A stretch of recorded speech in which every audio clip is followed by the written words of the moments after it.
আমি তো সেই ইমাম খুঁজে পাই না। আল্লাহর মেহেরবানিতে মুসলিম বিশ্বে অমুসলিম বিশ্বে অনেক দেশ আল্লাহ আমাকে ঘোরার সুযোগ দিয়েছে, আমি তো এই 7 যোগ্যতার আলেম খুঁজে পাইনি তো এখনো। আমার উলামায়ে কেরামদের প্রতি আমার কোনো অশ্রদ্ধা নাই, আমি আপনাদেরকে ওয়ারাসাতুল আম্বিয়া মনে করি। কিন্তু বুঝতে হবে যে আল্লাহ তাআলা অযোগ্য ব্যক্তির হাতে নেতৃত্ব দেন না, পৃথিবী দেন নাই কখনো। সারা পৃথিবীর নেতৃত্ব উসমানীয়দের হাতে কেন দিয়েছেন, এই বিজ্ঞাপনটা আপনাদেরকে মাথায় নিতে হবে। বিস্তারিত জানার জন্য ভিডিওটি না টেনে সম্পূর্ণ দেখুন। উপস্থিতি, আসসালামু আলাইকুম। আপনারা জানেন যে পৃথিবীর ইতিহাসে সবচেয়ে লম্বা সময় ধরে যারা শাসন করেছে তাদের মধ্যে অন্যতম হচ্ছে টার্কিশ এম্পায়ার, যাদেরকে অটোমান ওসমানীয় খেলাফত সাম্রাজ্য যে ভাষায় বলেন আর কি। অটোমান এম্পায়ারের সময়ে তারা মামলুক সহ হিসাব করলে প্রায় 800-850 বছর শাসন করেছে। এবং এই পুরো ওসমানী খেলাফতের ভিতরে সবচেয়ে সফল শাসক বলা হয় সুলতান সুলাইমানকে। ইংলিশে ওনাকে নিয়ে লেজেন্ডারি বুকস আছে, কিংবদন্তি, সুলাইমান দ্য ম্যাগনিফিসেন্ট, প্রচুর বই পুস্তক আছে আর কি। ইউরোপের ঐতিহাসিকরা লিখেছেন যে জেনেসারিস ছিল তখন। জেনেসারিস মানে হচ্ছে ধরেন এলিট ফোর্স, যেটাকে আমরা বলি যে একটা সাম্রাজ্যে অনেক ধরনের ফোর্স থাকে, তার ভিতরে যেটা এলিট ফোর্স ছিল, যেটা সুলতান সুলেমান নিজে কমান্ড করতেন। তো ইউরোপের ইতিহাসে লেখা হয়েছে বিভিন্ন জায়গাতে যে জেনিসারিসরা আসছে, জেনিসারি আসতেছে আজকের যুদ্ধে, এটা শুনলে ইউরোপের 1/3 সোলজার ব্যাটলফিল্ড থেকে চলে যেত, তারা এত দুর্ধর্ষ ছিল। তো সেই সময়ে আপনার সুলাইমানিয়া মসজিদ যেটা আছে, সুলতান সুলেমানের সবচেয়ে গ্র্যান্ড মস্ক যেটা বলেন, জাতীয় মসজিদ, সেই মসজিদে একজন ইমাম নিয়োগ হবে।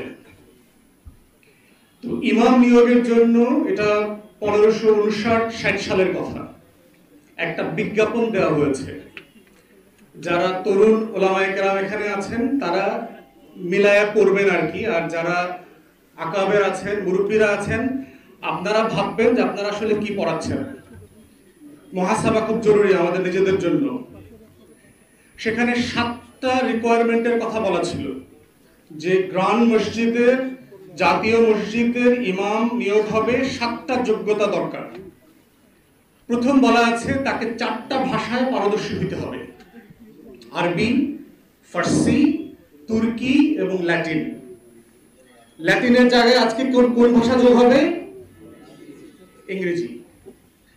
দ্বিতীয় যোগ্যতা বলা হয়েছে তিনি ইসলাম যেমন জানবেন, তিনি তুলনামূলক ধর্মতত্ত্ব জানবেন, মানে তিনি বাইবেল জানবেন, তোরা জানবেন, old testament, new testament, everything জানবেন। তিনি প্রত্যেক ধর্ম সম্পর্কে তার ধারণা থাকবে।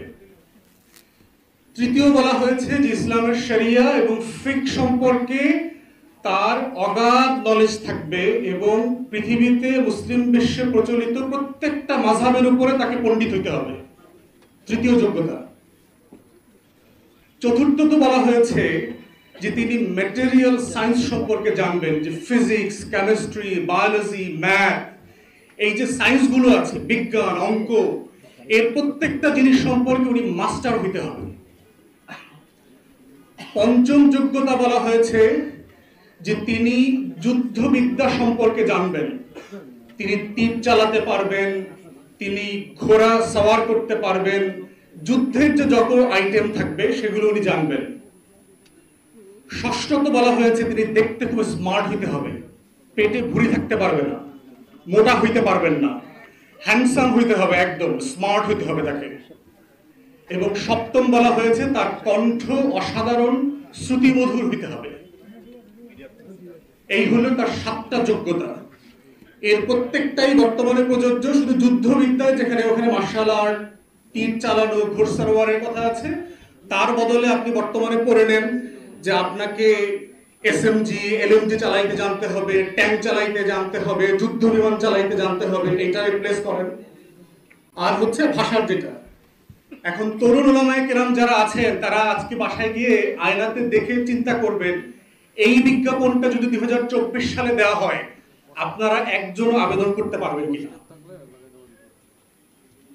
আপনাদেরকে ছোট করবার জন্য বলছি না, আমাদের মুসলমানদেরকে দেখবেন সারা দুনিয়াতে হট হেডেড বলে, গরম মাথার লোক বলে, মিট ইটার বলে, গোশত খায় বেশি, এসব বলে আমাদেরকে। পশ্চিমারা ওরিয়েন্টালিস্টদের লেখা পড়েন, দেখবেন আমাদের সম্পর্কে এই ধরনের শব্দ তারা বলে। বলার কারণ আছে না? কি মনে করেন আপনাদের কাছে? আমি তো ঠিক কথার ভিতরে যুক্তি খুঁজে পাই, আমি তো সেই ইমাম খুঁজে পাই না। আল্লাহর মেহেরবানিতে মুসলিম বিশ্বে অমুসলিম বিশ্বে অনেক দেশ আল্লাহ আমাকে ঘোরার সুযোগ দিয়েছে, আমি তো এই সাত যোগ্যতার আলেম খুঁজে পাইনি তো এখনো। আমার উলামায়ে কেরামদের প্রতি আমার কোনো অশ্রদ্ধা নাই, আমি আপনাদেরকে ওয়ারাসাতুল আম্বিয়া মনে করি।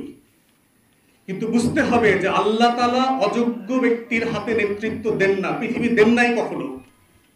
সারা পৃথিবীর নেতৃত্ব উসমানীয়দের হাতে কেন দিয়েছেন, এই বিজ্ঞাপনটা আপনাদেরকে মাথায় নিতে হবে। শেষ করছি যে একটা রাষ্ট্র, একটা সমাজ থেকে শিক্ষা ব্যবস্থা আসলে কি চায়, সেটা হচ্ছে যে তিনটা জিনিস অ্যাচিভ করতে চায় নাগরিকদের কাছ থেকে। একটা হচ্ছে যে সে কিছু জ্ঞান শিখাইতে চায়, তার সম্পর্কে, তার চারপাশ সম্পর্কে, তার সমাজ সম্পর্কে, তার ইতিহাস, তার সমসাময়িক দুনিয়া সম্পর্কে জানাইতে চায়। এটাকে আমরা বলি নলেজ পার্ট। দ্বিতীয়ত হচ্ছে একটা স্কিল পার্ট আছে, যে আমি কিছু কাজ জানি, আমি যে স্কুলে কলেজে মাদ্রাসায় পড়ছি, আমি নাপিতের কাজ জানি, আমি মিস্ত্রির কাজ জানি, আমি আইন পেশা জানি, আমি মসজিদ কমিটি ম্যানেজমেন্ট জানি, আমি কোনো না কোনো কাজ জানি, 4-5টা কাজ জানি, এটাকে বলে স্কিল পার্ট। থার্ড হচ্ছে শিক্ষা ব্যবস্থা চায় যে নৈতিক মূল্যবোধ, ভ্যালুস তৈরি হোক একটা সমাজে।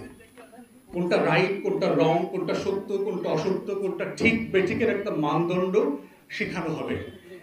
এইটাই হচ্ছে যেটা আপনারা বারবার ইসলামী শিক্ষা ব্যবস্থার কথা বারবার বলছেন। প্রশ্ন হচ্ছে বিকল্প তৈরি করা দরকার।